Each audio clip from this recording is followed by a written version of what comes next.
أعوذ بالله من الشيطان الرجيم. بسم الله الرحمن الرحيم. الرحمن علم القرآن خلق الإنسان علمه البيان. الشمس والقمر بحسبان والنجم والشجر يسجدان والسماء رفعها ووضع الميزان ألا تطغوا في الميزان وأقيموا الوزن بالقسط ولا تخسروا الميزان. والأرض وضعها للأنام فيها فاكهة والنخل ذات الأكمام والحب ذو العصف والريحان فبأي آلاء ربكما تكذبان. خلق الإنسان من صلصال كالفخار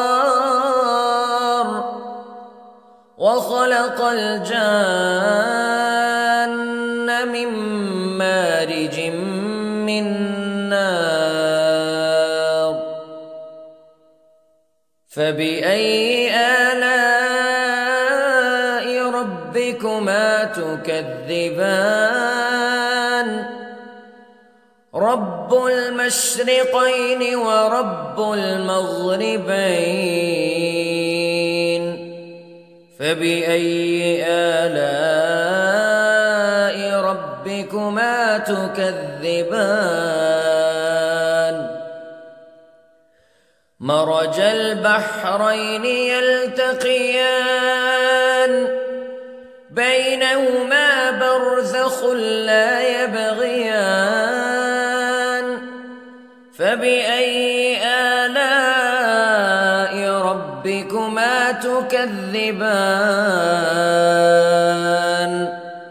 يخرج منهما اللؤلؤ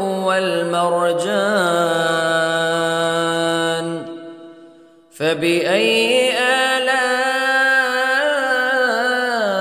ربكما تكذبان. وله الجوار المنشآت في البحر كالأعلام فبأي آلاء ربكما تكذبان. كل من عليها فان ويبقى وجه ربك ذو الجلال والإكرام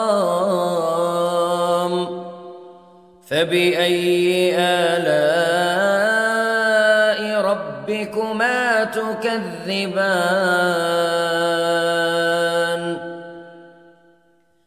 يسأله من في السماوات والأرض كل يوم هو في شأن فبأي آلاء ربكما تكذبان. سنفرغ لكم أيها الثقلان فبأي آلاء ربكما تكذبان.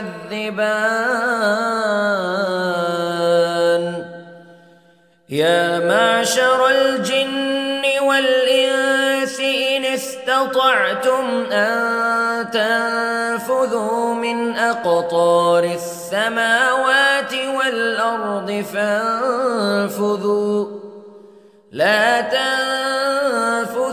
إلا بسلطان فبأي آلاء ربكما تكذبان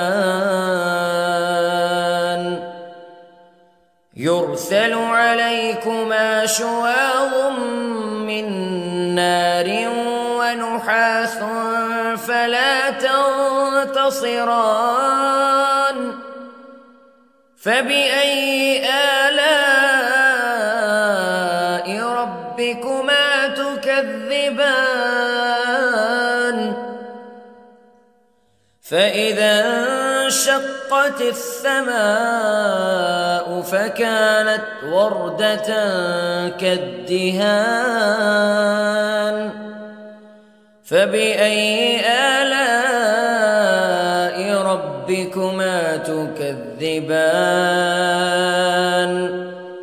فيومئذ لا يسأل عن ذنبه إنس ولا جان فبأي آلاء ربكما تكذبان يعرف المجرمون بسيماهم فيؤخذ بالنواصي والأقدام فبأي آلاء ربكما تكذبان هذه جهنم التي يكذب بها المجرمون يطوفون بينها وبين حميم آن فبأي آلاء ربكما تكذبان ولمن خاف مقام ربه جنتان فبأي آلاء ربكما تكذبان ذواتا أفنان فبأي آلاء ربكما تكذبان فيهما عينان تجريان فبأي آلاء ربكما تكذبان فيهما من كل فاكهة زوجان فبأي آلاء ربكما تكذبان متكئين على فرش بطائنها من استبرق وجنى الجنتين دان فبأي آلاء ربكما تكذبان فيهن قاصرات الطرف لم يطمثهن إنس قبلهم ولا جان فبأي آلاء ربكما تكذبان كأنهن الياقوت والمرجان فبأي آلاء ربكما تكذبان هل جزاء الإحسان إلا الإحسان فبأي آلاء ربكما تكذبان ومن دونهما جنتان فبأي آلاء ربكما تكذبان مدهامتان فبأي آلاء ربكما تكذبان فيهما عينان نضاختان فبأي آلاء ربكما تكذبان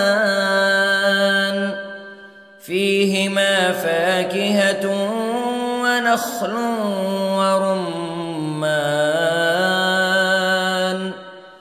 فبأي آلاء ربكما تكذبان فيهن خيرات حسان فبأي آلاء ربكما تكذبان حور مقصورات في الخيام فبأي آلاء ربكما تكذبان لم يطمثهن إنس قبلهم ولا جان فبأي آلاء ربكما تكذبان متكئين على رفرف خضر وعبقري حسان فبأي آلاء ربكما تكذبان تبارك اسم ربك ذي الجلال والإكرام